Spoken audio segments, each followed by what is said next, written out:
Good morning, everyone. It is Monday morning, June 21st. Hope that you're having a great morning, and hope you had a wonderful weekend. For all of you fathers, I hope you had a great Father's Day. Let's see here. I have some problems with my computer stand. All right. Good morning again. Morning, Allison. Looks like it's going to be a great day. So, morning, Martha. Let's see here. Should we? All right.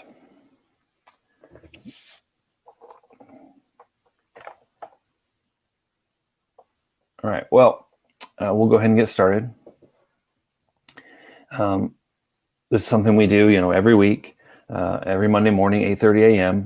We gather together for a time of prayer, a time of we discuss some of the text from the Bible. We ask questions. We try to figure out in a little more in depth of what it means for us today.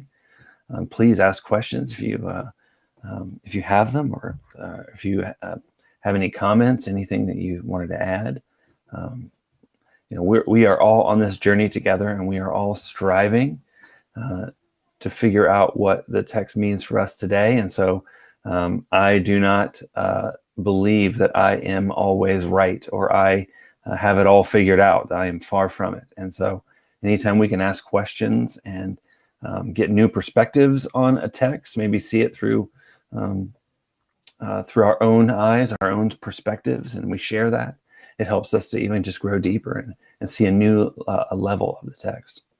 So yesterday in worship, we looked at Luke chapter 17, where Jesus heals the 10 lepers. Here these, leprosy was already bad, and Jesus heals them, but only one comes back, right? So already that's an interesting story, right? Jesus heals 10 individuals, but only one comes back to give thanks. But then Luke adds another component to it. Luke adds a component of who was that one person. It's very similar to the story of the Good Samaritan, right? Jesus was asked, who is our neighbor? Who is our neighbor? And Jesus, the point of Jesus' story was helping us. One of the points of Jesus' story, there are multiple ones. And one of the points that Jesus was trying to make in that is we always think that our neighbor is someone that we like, or who is like us, or, and for Jesus, right? They vote like us, they talk like us, they look like us, they might even have the same skin color. But for Jesus, Jesus is saying your neighbor is everyone. And then the point of his story was showing that the neighbor in the story was the person that for them specifically, for the Israelite people, for the early Jews at the time of Jesus, Samaritans were viewed as the others, the people who, the immigrant. They were people that were kept at arm's length, kept on the outside because they're not worthy. They were viewed as less than. So it was a racial issue. It was a societal issue, a cultural issue. They were saying those people are not worthy and valued. And Jesus is saying that is who your neighbor is. If you think you know who your neighbor is, it's everyone, right? There are no labels. There are no descriptions. There are no things that divide us. We are all neighbors. And so Luke is trying to add a component of that, that those who were grateful, the ones who live out thankfulness, which is one of the key components to what it means to live our lives as disciples, as followers of Jesus. We are thankful, and we live our lives thankful. The person who showed that and exemplified it was a Samaritan. So here you have a story about people who are on the outside, not included because of their leprosy, right? Leprosy was a skin disease that is contagious. And so when you showed the first signs of leprosy, you had to leave your family, your home, your town, live with the other lepers on the outside, on the out edges of town. So here you're already excluded in one way through their leprosy, but then this Samaritan comes back and worships Jesus and thanks Jesus for what he has done, and he is a Samaritan. So it's a double exclusion. His leprosy excluded him, and his race, his place of origin of birth was another thing that kept him on the outside. And Jesus heals them, and he comes back and shows gratefulness, and his gratefulness, Jesus says, your faith is what has saved you. So we have to ask ourselves, are we living thankful lives? How do we do that in the world today? How do we live thankful lives? I mean, what does it mean to be thankful? I was thinking a lot about that over this evening, last night, thinking about this today, and how do we do that? I mean, it's not, we don't see that portrayed in TV shows or movies, right? People who are thankful. How do I do that? What's the pattern? Where is an example? That's a tough one, because the world tells you you don't have enough yet. You're lacking in something, whatever it is: social status, disposable income, whatever it is, right? Society tells you that you are always unfulfilled, that you're always lacking something, and that thing that you buy from this company will help you to feel better. Your goal at work of attaining a certain title or status or income, that will make you whole. That will finish you. That will make you complete. And to be thankful is to say, I don't have all of those things that I really do want. We have our wants, and we have our needs, but we have our wants, and those don't go away. We always want those things. But being thankful says, I'm happy right now. I'm fulfilled right now. Now, I could get those things down the line, but I don't need those things down the line. See, there's a difference. Stuff, I think we get it so confused that to have nice things or want nice things, that is our downfall. It's the love of those things is the downfall, right? It's not having money. It's not having status or power or all of those things. It's wanting those things. It's coveting. It's using a Bible word, coveting those things. It's being desiring them. Wanting those things is the problem, because when we want those things, we will disregard. We will maybe skip a few steps to gather those things. Maybe step over some people to get them.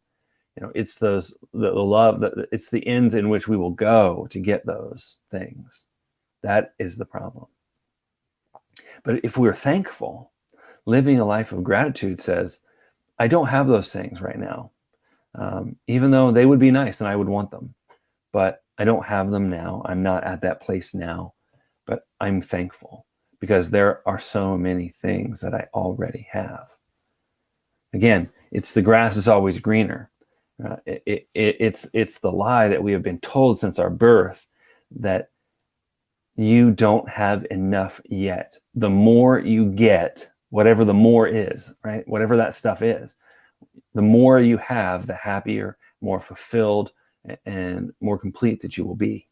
But we all know anytime we've ever saved up and bought something, it's nice, but there's always remorse, don't we? We always have that buyer's remorse because it was promised. There's a lie behind there, a promise that it will fulfill us. And those things will never fulfill us because we were made in the image of God. And because we were made in the image of God, we only want and need those things that are of God.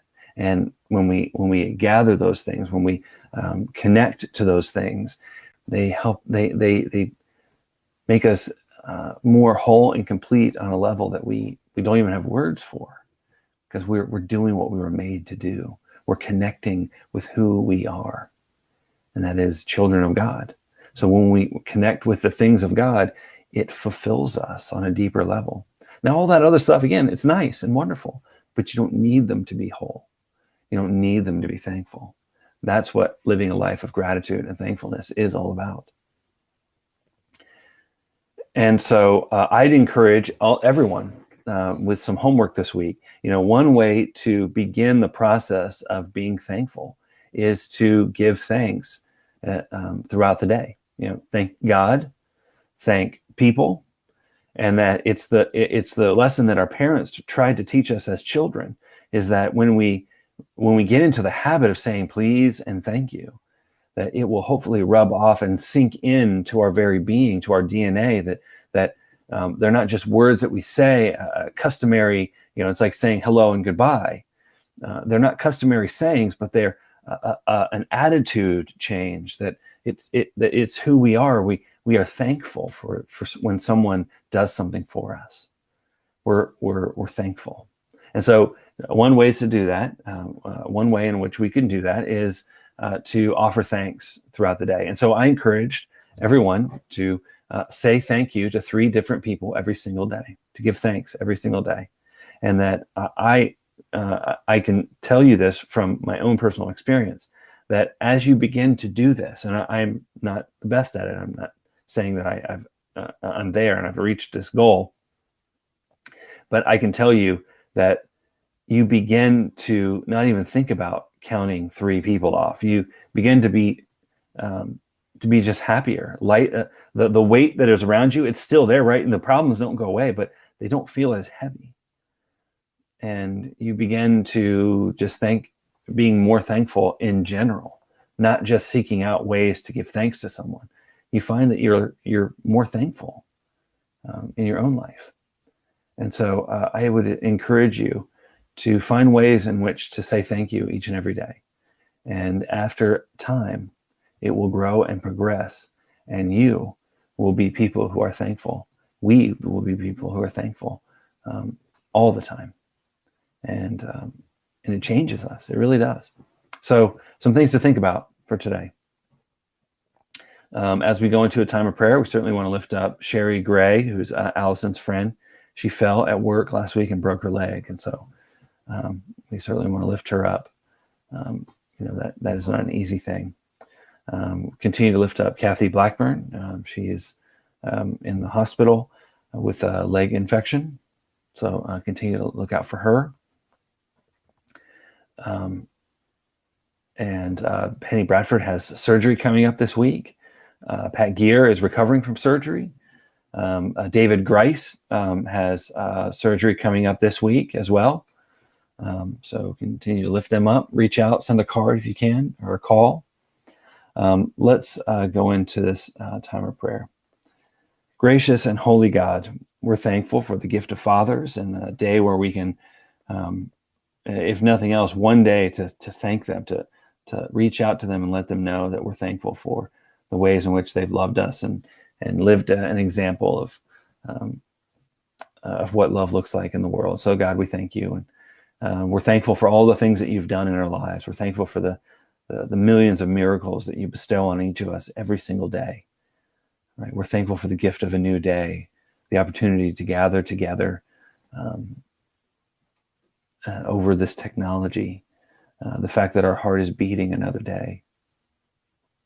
God, we're so thankful as your people. And so we take this time now to lift up specific individuals that we're connected to who need your prayer and your presence and your healing mercies on their life, God. For Sherry Gray, who fell and has broke her leg, be with her and help her to recover, but also help her as she has to go about life, maybe on crutches or a boot or one of those little carts. Mobility now becomes an issue, and so be with her as she continues to go about her day. God, we lift up Kathy Blackburn and Pat Gear and David Grice and Penny Bradford.